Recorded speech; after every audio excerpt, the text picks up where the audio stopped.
എല്ലാ കൂട്ടുകാർക്കും നല്ലൊരു ദിവസം ആശംസിച്ചുകൊണ്ട് മാമ്പഴത്തിന്റെ പുതിയ വീഡിയോയിലേക്ക് സ്വാഗതം. ആദ്യമായിട്ട് കാണുന്നവരാണെങ്കിൽ ചാനൽ ഇഷ്ടപ്പെട്ട ഒന്ന് സബ്സ്ക്രൈബ് ചെയ്യാൻ മറക്കരുതേ. അതോടൊപ്പം തന്നെ കണ്ടുകൊണ്ടിരിക്കുന്ന എല്ലാവരുടെ സപ്പോർട്ടിലായിരിക്കും തുടർന്നും പ്രതീക്ഷിച്ചുകൊണ്ട് നമുക്ക് നേരെ ഗൗതമിന്റെ അളകനന്ദയുടെ ഇന്നത്തെ ഒരു അടിപൊളി വിശേഷത്തിലേക്ക് അങ്ങോട്ട് പോയാലോ. ഇന്നത്തെ വിശേഷത്തിൽ കാണിച്ചിരിക്കുന്ന ബാലാജി വീട്ടിലെത്തിയതിന് ശേഷം ഗുണ്ടകള് കുഴമ്പിട്ട് നന്നായിട്ട് ബാലാജിനെ തിരുമണം. നല്ല വെണ്ണം കിട്ടിയിട്ടുണ്ട്. ACP ഓഫീസിൽ വെച്ചിട്ട് പോലീസുകാർ നന്നായിട്ട് എടുത്ത് പെരുമാറിയിട്ടുണ്ട്. ബാലാജിക്ക് സഹിക്കുന്നുണ്ടായിരുന്നില്ല. വേദന ഒരു വശത്ത്, അതിനേക്കാളും കൂടുതൽ മാനസികമായ വേദനയായിരുന്നു ഉണ്ടായിരുന്നത്. ബാലാജി പറയാ, ഞാൻ വെറുതെ വിടാൻ പോകുന്നില്ല. കണ്ടോ, ഈ ബാലാജി ആരാന്ന് അവൻ അറിയാൻ പോകുന്നുള്ളൂ. ബാബച്ചനും ആ സമയത്ത് അവിടെ ഉണ്ട്. കൂടെ വക്കീലും ഉണ്ടായിരുന്നു അവിടെ ഇരിപ്പ്. വക്കീല് പറഞ്ഞു, ബാലാജി എന്ത് ചെയ്യാനാ പോന്നെ?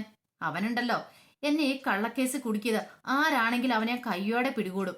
ബാബച്ചൻ ചോദിച്ചു, അല്ല ബാലാജി ആരുടെ കാര്യമാണ് പറയണേ? ഗൗതമിന്റെ കാര്യം അല്ലേന്ന് ചോദിക്കും. ഗൗതമിന്റെ കാര്യമൊന്നും അല്ല പറഞ്ഞേ, അവനിട്ട് കൊടുക്കുന്ന കാര്യമല്ല പറഞ്ഞേ. ഞാൻ ഈ തെറ്റ് ചെയ്തിട്ടില്ലെന്ന് ആവർത്തിച്ച് പറഞ്ഞ, പക്ഷെ ആരോ ഒരാളാണ് നന്ദേനെ തട്ടിക്കൊണ്ടുപോയത്. എന്നിട്ട് ആ കേസ് എന്റെ തലയെ വെച്ച് കെട്ടി. അപ്പൊ അതിനർത്ഥം എന്റെ പേര് ഏതോ ഒരുത്തും വിളിച്ചു പറഞ്ഞിട്ടുണ്ട്. അവനെയാണ് എനിക്ക് എന്റെ കൈ കിട്ടേണ്ടത്. അവൻ കാരണമല്ലേ എനിക്ക് ഇനി അവസ്ഥ ഉണ്ടായത്. അവന് ഞാൻ വെറുതെ വിടാൻ പോകുന്നില്ലെന്ന് പറയണം. പാവച്ചൻ പറഞ്ഞു, അയ്യോ അതിന്റെ ആവശ്യമുണ്ടോ? ശരിക്കും പറഞ്ഞിട്ടുണ്ടെങ്കിൽ ഈ പരിപാടി ചെയ്താൽ ഗൗതമല്ലേ, ഗൗതമിനിട്ടല്ലേ കൊടുക്കേണ്ടെന്ന് ചോദിക്കണം. ഗൗതം രണ്ടാമത്, ഗൗതമല്ല ഇപ്പൊ എന്റെ അജണ്ടയിലുള്ള, അത് ആരാണെങ്കിലും എനിക്കെതിരെ ഒറ്റിക്കൊടുത്ത ആരാണെങ്കിലും വെറുതെ വിടല്ല. അവനെ അന്വേഷിച്ച് കണ്ടുപിടിച്ച് അവൻ ഇല്ലാതാക്കുമെന്ന് പറയണം. പാവച്ചൻ നിന്ന് പൂക്കൊല പോലെ വിറയ്ക്കുക. പാവച്ചന് മനസ്സിലായി, എങ്ങാനും താനാ ഇതിന്റെ പിന്നിലെന്ന് അറിഞ്ഞിട്ടുണ്ടെങ്കിൽ തനിക്ക് കുഴി വെട്ടിയാൽ മതി. ആ രീതിയിലാക്കി കളയും പാവച്ചൻ. അല്ല പാവച്ചനല്ല, സോറി, ബാലാജി. ഈ സമയത്ത് വക്കീല് ചോദിച്ചു, ബാലാജി കഴിഞ്ഞത് കഴിഞ്ഞു, പക്ഷെ ഇതിന്റെ പേരിൽ ഇനി ഒരു പ്രശ്നം ഉണ്ടാക്കാനാണോ? ദേ ഇനി അധിക ദിവസമില്ല, അറിയാലോ. ഇനി അതുകൊണ്ട് നീ ഈ പരിപാടിക്കൊന്നും പോവാതെ ഇച്ചിരി ഒതുങ്ങി എടുക്കുന്ന നല്ലത്. കേസ് വിസ്താരം തുടങ്ങിയിട്ട് കുറച്ച് ദിവസങ്ങളേ ഉള്ളൂ ആ ബാലികയുടെ. അതുകൊണ്ട് ഒതുങ്ങി നിൽക്കാൻ പറയാ. 3 മാസം ഉണ്ടായിരുന്നു നിന്റെ മുമ്പില്. ഈ 3 മാസം കൊണ്ട് നിനക്ക് ഗാഥേരെ വരുതിയിലാക്കാൻ പറ്റിയില്ലെന്ന് ചോദിക്കുക. അതെങ്ങനെയാ? അവിടെ എനിക്ക് കൈക്കുമ്പിളി കിട്ടിയതായിരുന്നു. ആ സമയത്തല്ലേ ആ നന്ദ വന്ന് കൂട്ടിക്കൊണ്ട് പോയെന്ന് ചോദിക്കണം. അല്ല ഇനിയിപ്പൊ പറഞ്ഞിട്ട് കാര്യമൊന്നുമില്ല, നിനക്ക് ബുദ്ധിയില്ല എന്ന് പറഞ്ഞ ഇതാ. നീ അവളുടെ അടുത്ത് കയ്യൂകം കാണിക്കാൻ ചെന്നോണ്ടല്ലേ ഈ പ്രശ്നമൊക്കെ ഉണ്ടായത്. ഇതൊക്കെ ഒരു നയത്തിൽ വേണമായിരുന്നു കൈകാര്യം ചെയ്യാനായിട്ട്. നിന്റെ തലയ്ക്കകത്ത് ബുദ്ധിയില്ലല്ലോ. ഇനിയിപ്പൊ വരുന്ന എന്താന്ന് വെച്ചാൽ അനുഭവിച്ചോ. ഒരു കാര്യം ഞാൻ പറഞ്ഞേക്കാം, കേസ് വിസ്താരം തുടങ്ങുന്നതിന് മുമ്പ് ഗാഥയെ കൊണ്ടുവന്ന കാര്യങ്ങളൊക്കെ പറഞ്ഞ് ബോധ്യപ്പെടുത്തി നിനക്ക് അനുകൂലമായിട്ട് മൊഴി പറയിച്ചില്ലെങ്കിൽ നീ ഉള്ളയാകും. ജീവപര്യന്തരായിരിക്കും കിട്ടാൻ പോന്നെ. ഞാൻ പറയണ്ടല്ലോ എന്ന് പറയണം. ബാലാജി പറഞ്ഞു, ഈ ബാലാജിയുടെ കളി ബാലാജി ആരാന്ന് അറിയാൻ പോകുന്നുള്ളൂ. പെട്ടെന്ന് വാവച്ചൻ ചോദിച്ചു, അല്ല എന്ത് ചെയ്യാനാ ബാലാജിയുടെ തീരുമാനം? അതൊക്കെ കണ്ടോ വാവച്ച, ഞാൻ എന്താ ചെയ്യാൻ പോകുന്നത്? മൊഴി കൊടുക്കുന്നതിന് മുമ്പായിട്ട് ഞാൻ അവളെ പൊക്കിയിരിക്കുന്നു പറയാം. വക്കീല് പറഞ്ഞു, ACPയുടെ വീട്ടിൽ അവൾ ഉള്ളതെന്നാ പറഞ്ഞേ. അങ്ങനെയാണ് നീ അവിടുന്ന് എങ്ങനെ കടത്തും? അതൊക്കെ എനിക്ക് ഈസി ആയിട്ടുള്ള കാര്യമാണ്. ഞാൻ അവിടെ നിന്ന് ഗാഥേനെ കടത്തും. എനിക്കെതിരെ അവൾ ഒരിക്കലും മൊഴി കൊടുക്കാൻ പോകുന്നില്ല. ഈ ബാലാജി ആരെന്ന് അവൾ അറിയാൻ പോകുന്നുള്ളെന്ന് പറയാണ്. പിന്നീട് കാണിക്കുന്ന മഹേശൻ ഇങ്ങനെ തലയ്ക്ക് ഭ്രാന്ത് പിടിച്ച പോലെ അങ്ങോട്ടും ഇങ്ങോട്ടും നടക്കുവാണ്. സമാധാനമില്ല. ഗാഥയെക്കുറിച്ച് ഓർത്തിട്ട് വല്ലാത്ത ടെൻഷൻ. അവളുടെ മുഖം മനസ്സിൽ നിന്ന് മായുന്നേ ഇല്ല. ഈ സമയം നന്ദ അങ്ങോട്ട് കയറി വന്നു. അപ്പൊ നന്ദ വന്ന് ചോദിച്ചു, അല്ല അച്ഛൻ എന്തായി കാണിക്കുന്നേ? അച്ഛന് ആരിൽ നിന്നാ ഈ മുഖം തിരിച്ച് നടക്കണേന്ന് ചോദിക്കുവാണ്. പെട്ടെന്ന് മഹേശൻ എന്ത് ചെയ്യണം, അങ്ങ് തിരിഞ്ഞു പോകാൻ നോക്കണം. ഈ സമയത്ത് നന്ദ വിളിച്ചു, ദേ അച്ഛൻ അവിടെ നിന്നേ. അച്ഛൻ എത്ര നാളെ ഇങ്ങനെ ഓടി ഒളിക്കാൻ കഴിയും? ഇപ്പൊ എന്റെ അടുത്ത് നിന്ന് അച്ഛൻ ഓടി ഒളിക്കാൻ ശ്രമിക്കുന്നുണ്ട്. പക്ഷെ ഒത്തിരി നാളൊന്നും അച്ഛൻ ഇങ്ങനെ മുന്നോട്ട് പോകാൻ പറ്റില്ലെന്ന് പറയാം. എന്താ നിനക്കിപ്പൊ എന്താ വേണ്ടേ? അല്ലച്ചാ, അച്ഛൻ എന്ത് ക്രൂരതയാ ചെയ്തേ? അവള് ഗാഥയുടെ പേരിൽ അത്രയും വലിയ പ്രശ്നങ്ങൾ ഉണ്ടായി ഇവിടെ. എല്ലാരും കൂടെ അവളോട് ആ ക്രൂരത കാണിക്കുന്ന സമയത്ത് അച്ഛൻ അത് നോക്കിക്കൊണ്ട് നിന്നില്ലേ? അച്ഛന് സ്വന്തം ചോരയല്ലേ? അച്ഛന് ഒരു വാക്ക് പറയാൻ മേലായിരുന്നോ? അത് നന്ദ, എനിക്ക് എന്തേലും ചെയ്യാനായിട്ട് എന്ത് ചെയ്യാനായിട്ടില്ലെന്ന് ഒന്നും ചെയ്യാൻ പറ്റില്ലായിരുന്നോ? അച്ഛനൊരു കാര്യം വിചാരിക്കണം. അച്ഛനെ എന്തെങ്കിലും അവിടെ ചെയ്യാൻ പറ്റുണ്ടായിരുന്നുള്ളൂ. അച്ഛന് ഗാഥയെ സപ്പോർട്ട് ചെയ്ത് നിൽക്കാൻ മേലായിരുന്നോ? ഗാഥ അങ്ങനെ തെറ്റ് ചെയ്തിട്ടില്ലെന്ന് പറയാൻ മേലായിരുന്നോ? ആ നന്ദ, ഞാൻ അങ്ങനെ പറഞ്ഞിട്ടുണ്ടെങ്കിൽ എന്ത് പറഞ്ഞിട്ടുണ്ടെങ്കിൽ ഈ വീട്ടിൽ ഒരാൾ അങ്ങനെ ചെയ്യില്ല എന്ന് ഉറപ്പിച്ച് അങ്ങ് പറയണായിരുന്നു. അല്ലെങ്കിൽ ഗാഥയും അച്ഛനുമായിട്ടുള്ള ബന്ധം ഈ വീട്ടിലാർക്കും അറിയത്തില്ല. പിന്നെ അച്ഛൻ എന്തിനാ വിഷമിക്കണേ? അച്ഛനെ സപ്പോർട്ട് ചെയ്ത് നിന്നാൽ മാത്രം പോരായിരുന്നു. പാവം, അവൾ എത്രമാത്രം വേദന സഹിച്ചിട്ടുണ്ടായിരിക്കും. സ്വന്തം അച്ഛന്റെ കൺമുന്നിലിട്ടാണ് ഓരോ ക്രൂരതകൾ ചെയ്തുകൊണ്ടിരുന്നേ. എന്നിട്ട് പോലും അവൾ സഹിച്ചില്ലേ? അച്ഛൻ അവളുടെ വേദന ഒരു നിമിഷം ആലോചിച്ചിട്ടുണ്ടോ? അച്ഛൻ കൺമുന്നിലുണ്ടായിട്ടും അച്ഛനാന്ന് പറയാൻ പറ്റാത്ത അവസ്ഥ. ഇത്രയും കാലം അവള് നടന്നപ്പോഴൊക്കെ ഒരച്ഛനെന്നൊരു പേര്, അച്ഛനെന്ന ലേബൽ അവൾക്ക് ഉണ്ടായിരുന്നില്ല. അവള് ഓരോ സ്ഥലങ്ങളിൽ പോയി നാണം കെടുമ്പോഴത്തേനും അച്ഛൻ ആ വേദന മനസ്സിലാക്കിയിട്ടില്ല. അവളുടെ അമ്മയാണേലും ഒന്ന് ഓർത്തു നോക്കി, നാട്ടുകാരുടെ മുന്നില് അതുപോലെ ക്രൂശിക്കപ്പെട്ട് നിൽക്കുമ്പോൾ അച്ഛൻ ഇങ്ങനെ ഇവിടെ സുഖിച്ച് ജീവിക്കുന്നു.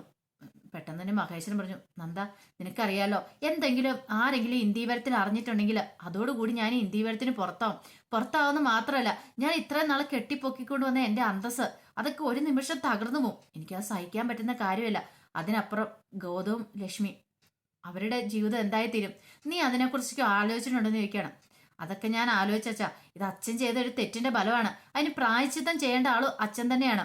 അപ്പം അച്ഛൻ ഇവിടുത്തെ കാര്യം ആലോചിക്കുന്നുണ്ട്. അപ്പൊ ഈ വർഷങ്ങളായിട്ട് സുജാത ആന്റി എത്രമാത്രം വേദന തിന്നുന്നുണ്ടായിരിക്കും എല്ലാവരുടെ മുന്നില്, നാട്ടുകാരുടെ മുന്നില്. അച്ഛന് ഇടയ്ക്കിടയ്ക്ക് കൊണ്ട് കുറച്ച് പണം കൊടുക്കുന്നല്ലാതെ അവര് നോക്കിയിരുന്നില്ല. പണം മാത്രം മതിയോ അച്ഛാ ആ മോൾക്കാണെങ്കിലും?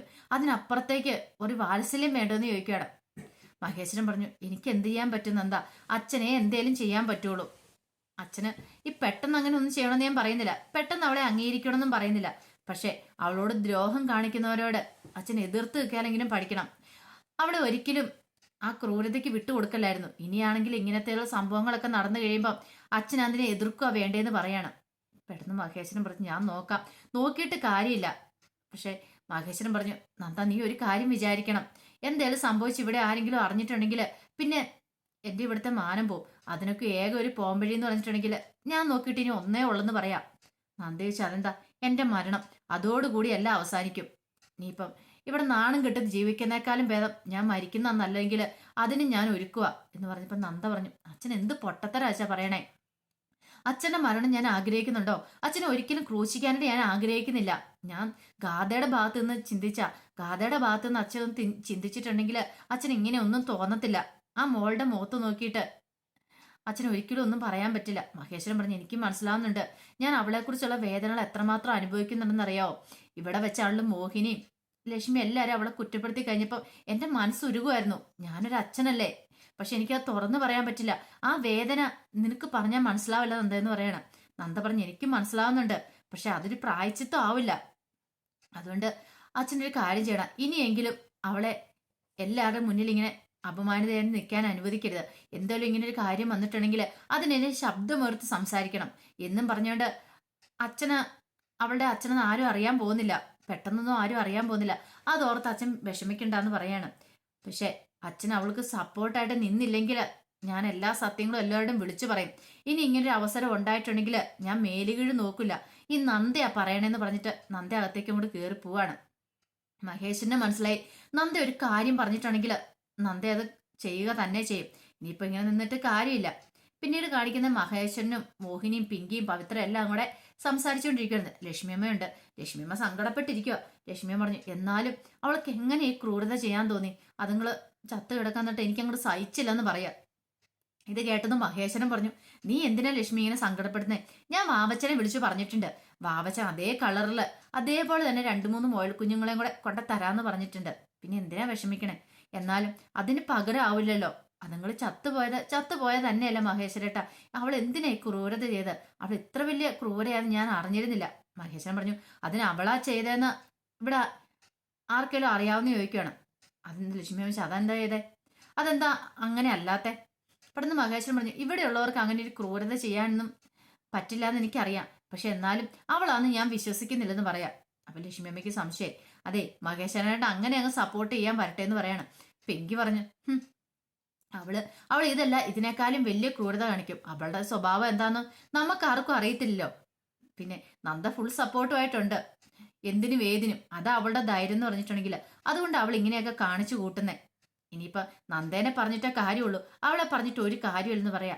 ഇങ്ങനെ സംസാരിച്ചുകൊണ്ടിരിക്കുന്ന സമയത്ത് ഗാഥയും കൂട്ടിക്കൊണ്ട് നന്ദയും കൂടെ വരുന്നേ. അപ്പൊ നന്ദ പുറത്തു പോകാനൊരു ബാഗ് ഒക്കെ ഇട്ടിട്ടുണ്ടായിരുന്നു. ഈ കാഴ്ച കണ്ട് ലക്ഷ്മിയമ്മ ഓടി വന്നിട്ട് ചോദിച്ചു, മോളെ നീ ഇവളെ കൊണ്ടുവിടാൻ പോവാണോ? ഇവളുടെ ബാഗ് എന്തിയെ? ബാഗ് കണ്ടില്ലല്ലോ എന്ന് പറയാണ്. ഇത് കേട്ടതും നന്ദ പറഞ്ഞു, അതെ ഞാനേ പുറത്തു പോവാ, പക്ഷെ അത് ഇവളെ കൊണ്ടുവിടാൻ പോവല്ല എന്ന് പറയണം. പെട്ടെന്ന് ലക്ഷ്മി ചോദിച്ചു, അതെന്താ അങ്ങനെ പറഞ്ഞ്? അല്ല പ്രായച്ചിത്തം ചെയ്യണ്ടേ? ഇവൾ അങ്ങനെ ഒരു തെറ്റ് ചെയ്തിട്ടുണ്ടെങ്കിൽ ഇവളെ കൊണ്ട് ഞാൻ പ്രായച്ചിത്തം ചെയ്യിക്കാൻ പോവാന്ന് പറയണം. പിങ്കി പറഞ്ഞു, അത് നല്ല കാര്യമാണ്. ഇവളാ തെറ്റ് ചെയ്തെങ്കിൽ, അത്രയും വലിയ മഹാഭാവം ചെയ്തെങ്കിൽ ഇവളെ കൊണ്ട് പ്രായച്ചിത്തം ചെയ്യിക്കണമെന്ന് പറയാം. ഇത് കേട്ടെന്ന് നന്ദ പറഞ്ഞു, ശരിയാ പിങ്കി പറഞ്ഞത്. അത്ര മൃഗങ്ങളോടാണെങ്കിലും അത്ര ക്രൂര പാതകം ചെയ്തു കഴിഞ്ഞിട്ടുണ്ടെങ്കിൽ ഒരിക്കലും അത് ദൈവത്തിന് പോലും പൊറുക്കാൻ പറ്റുന്ന കാര്യമില്ല. അത് മഹാപാപം അത്. അതുകൊണ്ട് അതിന് ശിക്ഷ കിട്ടും. അപ്പൊ ഞാൻ നോക്കിയിട്ടൊരു വഴിയുള്ളൂ. ഏലപ്പാറയിൽ ഒരു വലിയ താന്ത്രികനുണ്ട്. അദ്ദേഹത്തിന്റെ അടുത്ത് എന്നിട്ട് പ്രായശ്ചിത്തം ചെയ്യണം. പ്രായശ്ചിത്തം ചെയ്തില്ലെങ്കിൽ എന്ത് ശിക്ഷ കിട്ടാൻ പോണെന്ന് അറിയാവോന്ന് ചോദിക്കുകയാണ്. പെട്ടെന്ന് മോഹിനിയില് ഒരു ഞെട്ടലുണ്ടായി. മോഹിനി ചോദിച്ചു, എന്ത് ശിക്ഷ കിട്ടാൻ പോന്നെ? അതെ, അവരുടെ ആ കുറച്ചാൾ കഴിയുമ്പോഴത്തേനും ദേഹത്താകപ്പാടെ വ്രണങ്ങളൊക്കെ വരും. വ്രണങ്ങളൊക്കെ വന്ന് പൊട്ടി ഒഴുകാൻ തുടങ്ങും. ആർക്കും അടുത്തേക്ക് പോലും അടുക്കാൻ പറ്റൂല.